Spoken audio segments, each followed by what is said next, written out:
ប្រមុខដឹកនាំកម្ពុជានិងចិនបានឯកភាពកសាងប្រទេសទាំងពីរជាសហគមន៍វាសនារួមគ្នាក្នុងយុគសម័យថ្មីគ្រប់រដូវកាលគណៈប្រមុខដឹកនាំកម្ពុជារបស់ចិនបានប្រកាសពីការឈរជាប់ជាមួយកម្ពុជាដើម្បីជួយកម្ពុជាឲ្យសម្រេចបាននូវគោលដៅនៅឆ្នាំ2050ក្លាយជាប្រទេសអ្នកមានប្រធានាធិបតីចិនលោកស៊ីជីនពីងប្រកាសបែបនេះនៅក្នុងជំនួបពិភាក្សាការងារជាមួយនាយករដ្ឋមន្ត្រីកម្ពុជាសម្ដេចធិបតីហ៊ុនម៉ាណែតនាល្ងាចថ្ងៃទី17ខែមេសាឆ្នាំ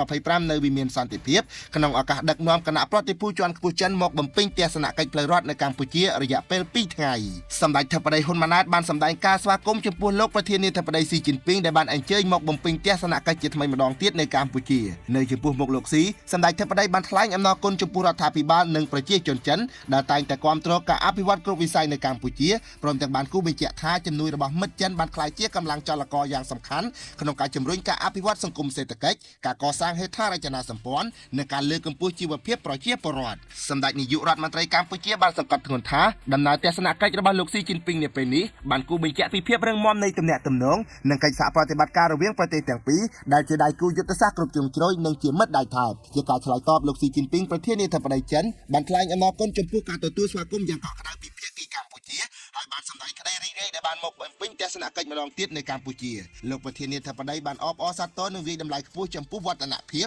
និងការអភិវឌ្ឍយ៉ាងឆាប់រហ័សរបស់កម្ពុជាព្រមទាំងកោតសរសើរចំពោះភាពល្បីល្បាញរបស់កម្ពុជានៅលើឆាកអន្តរជាតិលោកស៊ីជីនពីងបានបង្ហាញជំនឿយ៉ាងមុតមាំថាក្រោមការដឹកនាំរបស់សម្ដេចធិបតីហ៊ុនម៉ាណែតកម្ពុជានឹងបន្តរក្សាបាននូវសុខសន្តិភាពស្ថិរភាពនិងបន្តអភិវឌ្ឍលើគ្រប់វិស័យថែមទៀតក្នុងនាមជាមិត្តដៃថែបរបស់កម្ពុជាប្រមុខដឹកនាំកម្ពុជារបស់ចិនរូបនេះបានអះអាងទៅកាន់សម្ដេចធិបតីថាចិននឹងបន្តពង្រឹងនិងពង្រីកកិច្ចសហប្រតិបត្តិការគ្រប់វិស័យជាមួយកម្ពុជាហើយក៏បានគូបញ្ជាក់ពីការបដិញ្ញាចិត្តគាំទ្រកម្ពុជាយ៉ាងមុតមាំនៅគ្រប់កាលៈទេសៈដើម្បីជួយឲ្យកម្ពុជាសម្រេចបាននូវចក្ខុវិស័យឆ្នាំ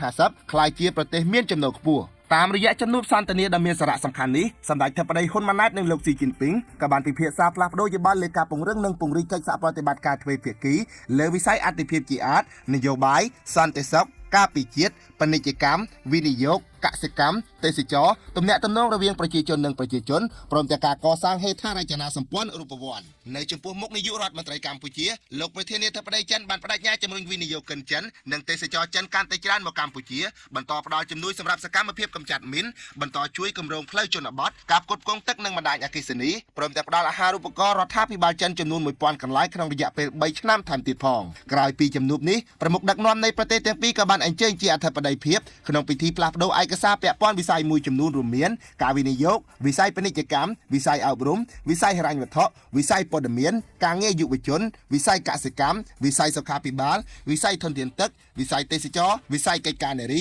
និងវិស័យផ្សេងៗទៀតសរុបចំនួន37ឯកសារចំនួនឯកសារនេះមិនរាប់បញ្ចូលឯកសាររវាងរដ្ឋនិងឯកជននិងធុរកិច្ចមួយចំនួនដែលបានចុះហត្ថលេខាលើគម្រោងធំៗរួមមានគម្រោងគ្រប់គ្រងធនធានទឹកចម្រោះហ្វូណនដេជោការកសាងរោងចក្រថាមពល LPG 900 មេហ្គាវ៉ាត់នៅក្នុងខេត្តកោះកុងនិងគម្រោងភាពជាដៃគូយុទ្ធសាស្ត្រផ្លូវដែក